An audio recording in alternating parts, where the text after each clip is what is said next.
Outs, no base runners, ninth inning. Greene working on a no-hit, no-run game. Tim Wallach is 0 for 1, has walked, line to right, and walked. Hard ground ball, great grab, Greene. It's over. He's pitched a no-hit, no-run game, making the final out himself. Tommy Greene, a no-hitter. And he is really being mobbed by the entire Phillies bench. 1991, 25 years ago yesterday, Tommy Greene threw a no-no. I remember watching the game, PT. I don't think there was too many people in the actual building in Montreal. About 8,000 maybe. I watched it. I remember watching it live. I think it was a PHL 17 game, if I'm not mistaken. And so that means Andy Musser might have been on that broadcast too. Well, you heard Harry with the call there. That's so great. We'll talk a little bit with Tommy Greene about it as he joins us, of course, now doing pre- and post-game work for Comcast Sportsnet in Philadelphia. And he joins Pete and I now on the Sports Bash 97.3 ESPN. Tommy Greene, how are you, pal? I'm doing fine, man. How are y'all doing? We're doing great, and I guess 25 years goes by pretty fast when you're actually the guy who had the accomplishment. We just watched it, but I have to assume that seems like it was yesterday for you.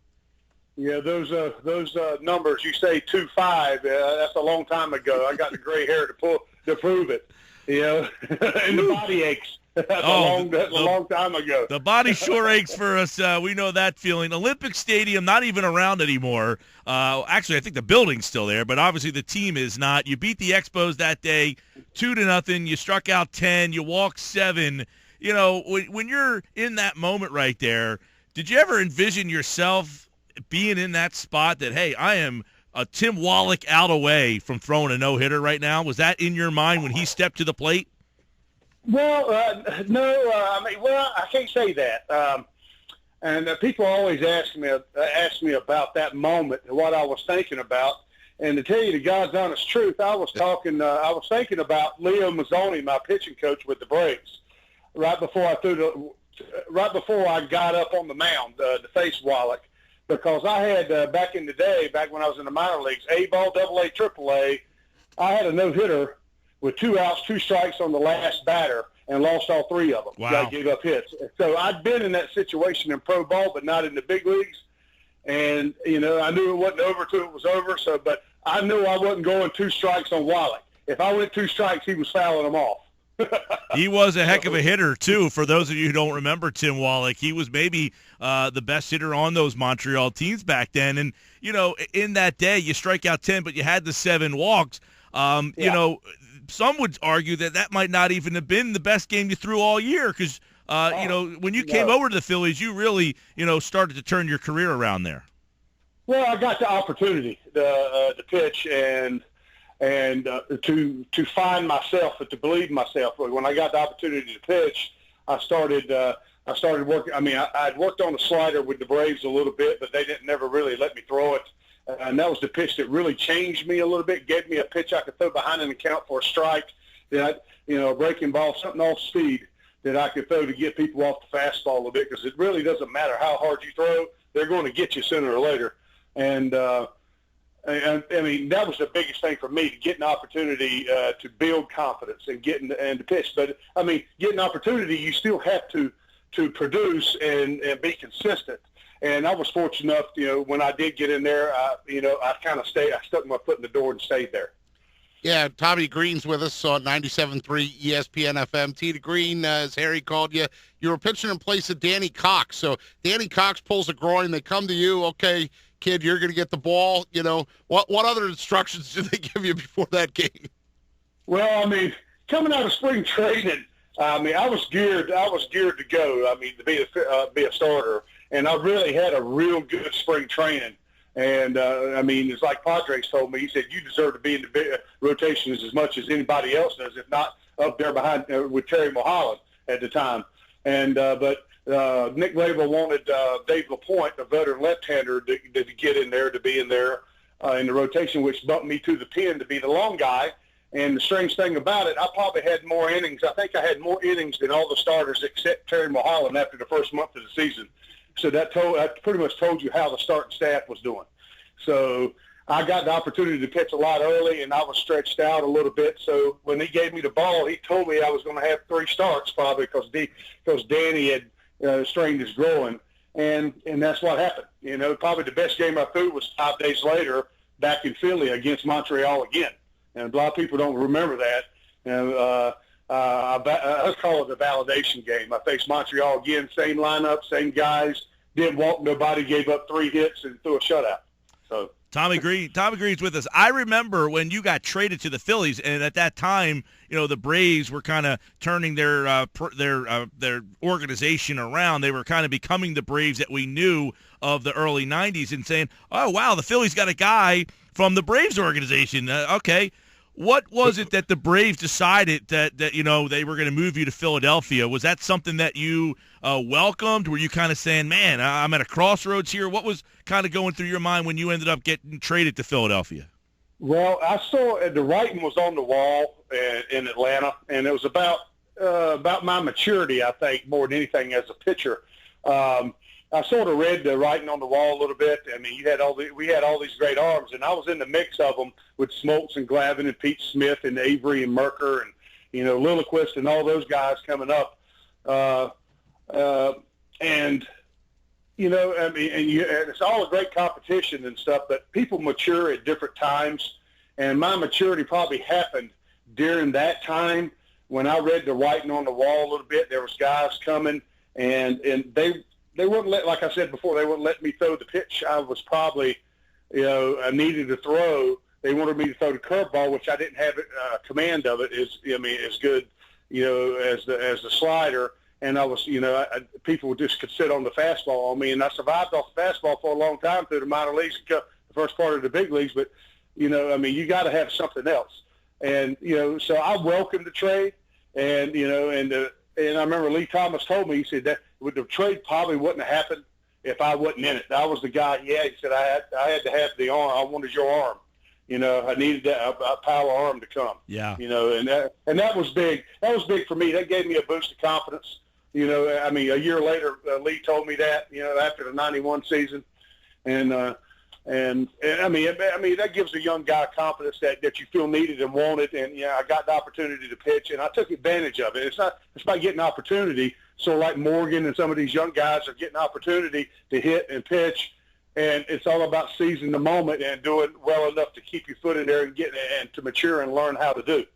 Tommy Greene's with us pre- and post-game now on Comcast Sportsnet. You'll see him the next couple of nights against the Phillies and the Tigers. We know that 93 team was so special, but it was also a special year for you, 16-4. You got a chance to pitch that Game 4 of the World Series, which I think was that wild 15-14 game. That was a crazy. It was raining, about 42 degrees. It was one of those things. But what kind of materialized though for the Phillies when you got there? They were not very good. You had tendinitis in '92. You had some arm problems, and then boom, '93 happened. So what did you see happen that caused that team to be, one of the most popular teams in franchise history? Well, I tell you, the foundation and stuff was there when I got there with the core guys, with Dalton, Kruk, Lenny, Hollins.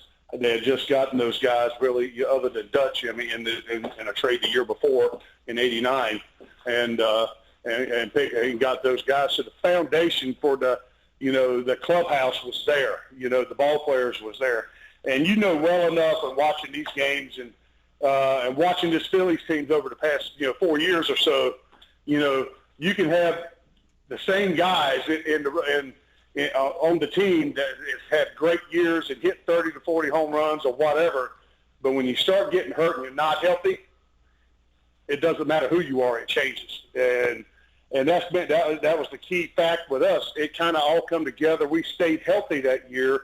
We really didn't. Other than I pulled a groin after the All-Star break, cost me a chance of winning 20 ball games. But overall, that was the only thing. It wasn't like an arm injury where it diminished stuff.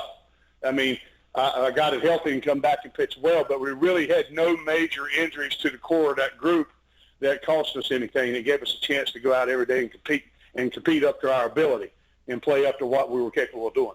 a group that I think, Tommy, when they wrote a book about you guys, they called it Beards, Bellies, and Biceps, if I'm not mistaken, was the story of the 1993 series, or the World Series and the Phillies. So that Game 4, when you left the game, then where did you watch the rest of that game that seemed to go on forever and ever? I was back and forth on the bench and upstairs. It was one of those things. It was a cool night, and it was one of those strange nights in the history of baseball. Facing the lineup we were facing on a wet turf, and the ball was carrying like you were playing in Wrigley Field with the wind blowing at it. It was one of the weirdest nights there at the vet I'd ever seen. You get a ground ball and scooted through the hole. If it wasn't directly at somebody, it was a base hit, and if it got up in the air, it carried forever. And it was raining and cold. And I think the only person that got somebody out that night on a consistent basis was the closer for Toronto, Dwayne Ward. Yeah. He had the rest of us all gave up runs. It didn't matter who pitched on both teams. It was one of those type of games. Wild night, yeah, 15-14. I always wonder, where the starting pitcher ends up going when, we can see that it's not, as you said, I think Toronto, if memory serves, got up 3-0. You guys came right back and got 4 and then took a lead a little bit later, but then it was just wild. And I always wonder, what happens to the starting pitcher? Where does he go? What is he doing when he's like, I'm helpless at this point now? To kind of hear that is kind of neat. And, that series obviously doesn't go your guys' way, but what was it like, being on a team that really wasn't supposed to go to the World Series? I don't think the expectations was your expectations. Hey, this is a World Series club we have. Did you see that when you were in Clearwater? We knew we had a special group of guys, as far as a clubhouse group that came together. We knew we were going to have a lot of fun, and we knew, just sitting back and watching, we had a bunch of guys that knew how to play the game. We had a mix of veteran guys with a good mix of young guys, and the young guys learned a lot from the veteran guys how to play the game right. We tried to have a lot of fun off the field and did. That's why everybody loved us and endured us. We related to everybody, but when the bell rang, it was game on. And those dudes played. You didn't have to worry about guys not running and doing that stuff right there. The manager had. It wouldn't have been a manager type thing like happened last night. The guys they had to answer to each other. The clubhouse. Fugosi had probably the best job in the big leagues right there with that group of guys. Dutch was the leader of that group. Nothing. Everything got taken care of beforehand. You didn't run, you were in trouble. And that's probably what happened last night. I'm glad to see that happen last night, and don't let it start getting out of hand. You nip it in the bud and teach that type of guy. I'd like to see that. Yeah, Pete Buchanan sits down Odubel Herrera last night, and that does kind of bring us to the current Phils a little bit, and your views of some of those guys, specifically some of these young arms. I didn't catch what you said about Vince Velasquez and his performance last night. Well, that kid has got great stuff. He has got real good stuff. But last night he faced a lineup that's probably one of the better lineups you're going to face, and it's sort of like the Toronto 93 year with us. You got guys, 5 or 6 of those guys in the lineup hitting over 300. And it can drive. They drive the ball the other way, and it's a real challenge, especially you doing in the middle part of that lineup like you had to do. And you show a pattern with these guys, staying away. They're going to sit on things out there and go that way, and they can go deep the opposite way, which they show you. And they took advantage of the mistakes, the hanging breaking balls and stuff like that. They didn't miss them last night. The good thing about it, we still had a chance to win the ball game, and it was give up 3 solo homers, but we were right there in the ball game. All it took is another swing of the bat, and we're right in it, or that type of thing. That's where you give credit to the guys wiggling out of the situation like Velasquez did last night with men on second, third, nobody out, and got out of. Weaseled out of that pitch and really showed some savvy out there making some quality pitches, out there. So he's a young guy that's finding himself. He's 15, 16 starts into his big league career, and he's having a lot of success. He's got a lot of confidence. Now it's all about the maturation process and keep learning, and keep doing, Yeah, well, you just mentioned, Tommy. We're talking with Tommy Greene, Comcast Sportsnet. You'll see him tonight do pre and post for Phillies and Tigers. They are 1 hit away, and then you kind of alluded to the way Pete handled Herrera. He was 3 for 4. Maybe he is that 1 hit, but did you like that Pete ended up sitting him. Do you like the way he handled that? I love it. I mean, you got to do it right there. And, and I think what I read was it this morning, Howard's got his own struggles, but he's still a leader of that team and a veteran presence that's been around a long time, was on his way over there to talk to him, too. About you can't do that. You see me busting my tail what I'm trying to do. Just because he's the leading guy on the team and doing great and doing things, don't give you the right to take a play off. You play every play like it's your last play, because it easily could be your last play. You don't want to start doing that, and a lot of negative start happening, because we got a lot of positive things that are happening as a group and as a team, and they're in a good situation now, playing a lot better ball than a lot of people thought they were going to do. And they're having some fun and bringing some excitement back. Yeah, they got a long way to go, but it's still fun to watch them do what they do right now. How should the Phillies handle Howard? Because you just mentioned Ryan Howard, and you see that average dip down. Some people say just release him. Other people say no, he'll come around. How do they handle Ryan Howard? Everybody knows this is his last year. That's my feeling. They got a buyout on him. He's still owing. There's still a lot of money left on this year's contract plus the $10 million buyout.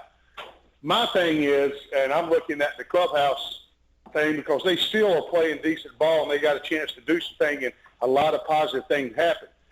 I'm not around the clubhouse. If he's a big part of that clubhouse and that makeup and what's going on, he's still a positive influence on the young guys how to go about their business.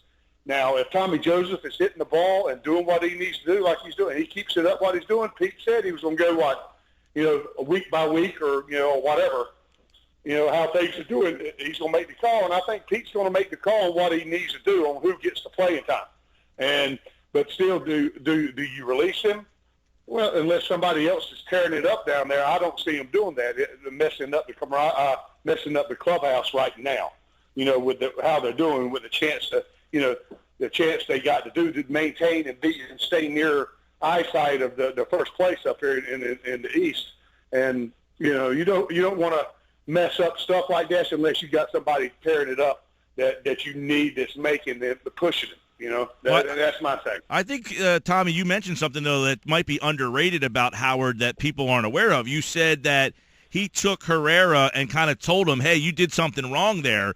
And I think some people look at Howard, I don't want to say as, he hasn't embraced this whole situation, because I think he's handled it pretty well. But I think that's something that people might not be aware of, and how important that might be to have a former MVP tell this young kid, hey, man, you got to hustle. I know I'm not doing all that well, but I need you hustling. I'm giving it my all. I think that's something that the fans might not recognize.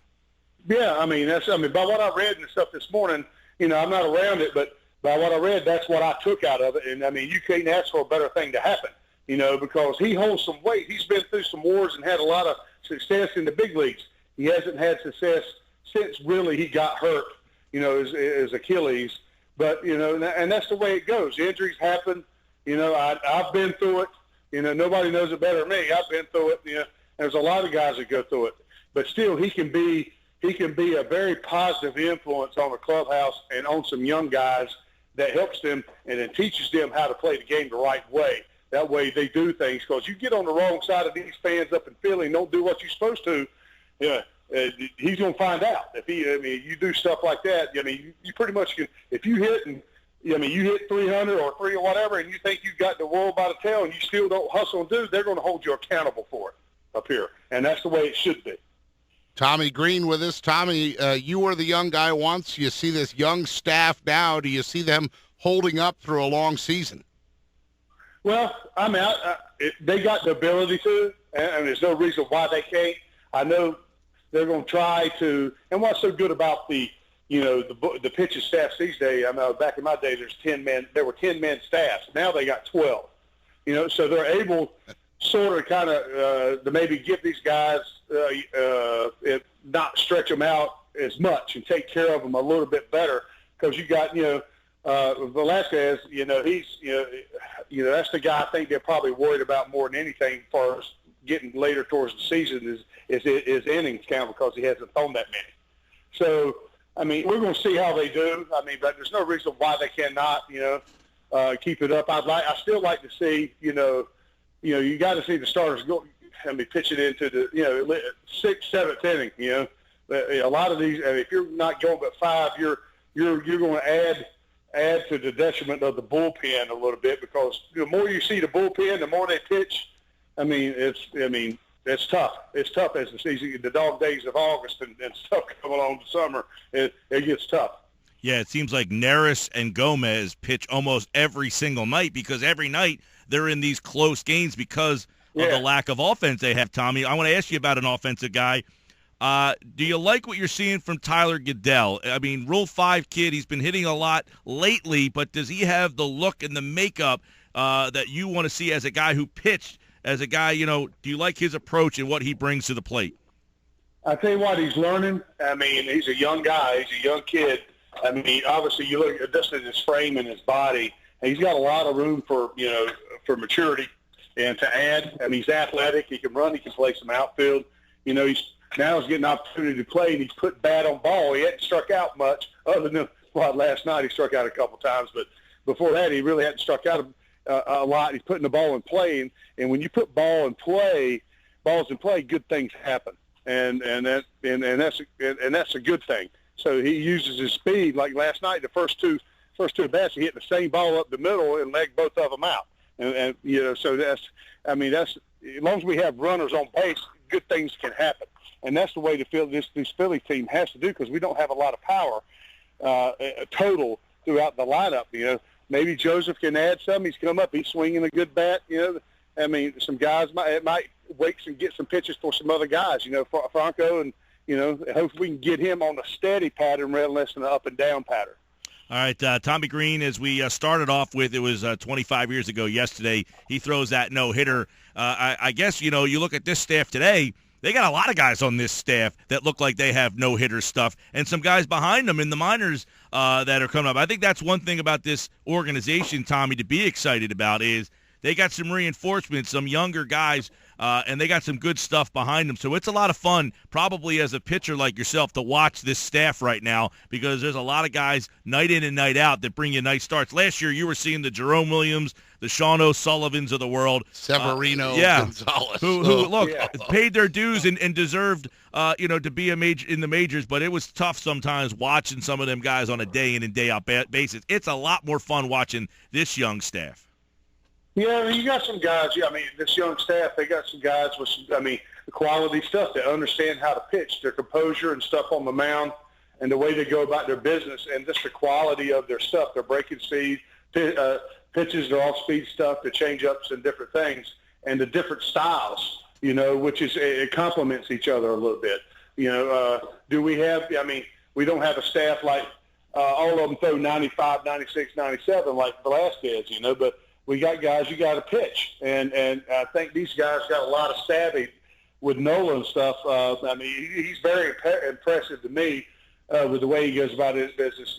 First of all, he's a little funky in his delivery, what he does, and his off-speed pitches, he keeps the ball down, his ball moves. He doesn't seem to throw a really straight ball at all, and he keeps guys off balance. But his intangibles, I can see why he was a first-round draft pick.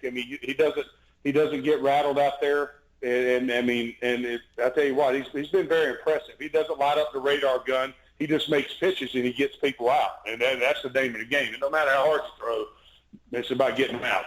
Tommy Greene, so all your accomplishments, all the things you've done in your career, all the great times you've had in the world of baseball, and until last Sunday, I don't know that you'd ever caught a first pitch from Elmo. That was a fun day, catching it for Elmo, and the people don't remember. I caught two that day, and then I caught two that day. The next guy to come around is obviously a melanoma. He's going through cancer and stuff now, treatments and stuff for melanoma. Right. And that sort of hits home with me a little bit, because I'm involved in a lot of cancer stuff up here in the area. I'm involved with the endoscopy center at St. Mary's a little bit to help promote health and for everybody to check themselves, because I don't want cancer to get people too. You got to do your preventative maintenance. So stuff like that really hits home for me. And It's hit close to home. It's probably hit close to home to you and then people you know very dear. Yep. So, I mean, to be involved with people and to get to know people and to see people out there like him with the smile he had out there after he threw the pitch, that makes everything worthwhile. Tommy Greene, it's been a pleasure. And, by the way, Phillies lineup is out. Herrera, Galvis, Franco, Joseph, Howard, Ruiz, Hernandez, Goodell, Borges, and Hellickson's pitching tonight. No pitcher in the lineup tonight because of the DH. 25 years ago yesterday, he threw a no-hitter, and tonight you will see him on Comcast Sportsnet with, hopefully, breaking down a Phillies win. Do you want to give us your standout star now, or do you? Who you got tonight? Hey, who's Verlander's pitching, right? Yes. Verlander, yep. That's gonna be iffy. I'm gonna have to think about that one. He's been pitching decent lately too, so I mean, I'm gonna have to think about that one a little bit. Well, we'll tune in. We'll tune in, buddy. Hey, you saw who my standout star was last night. I pitched Joseph, and he had a pretty good night. Did you do a little dance around the newsroom when he went deep? No. I was like, yep. Yep, that's my guy. I didn't have to. Hey, we're just happy so far. This young team has been giving us a reason to keep tuning in. And Tommy, we appreciate you jumping on and loved hearing your stories, man. Hey, thanks for having me, guys.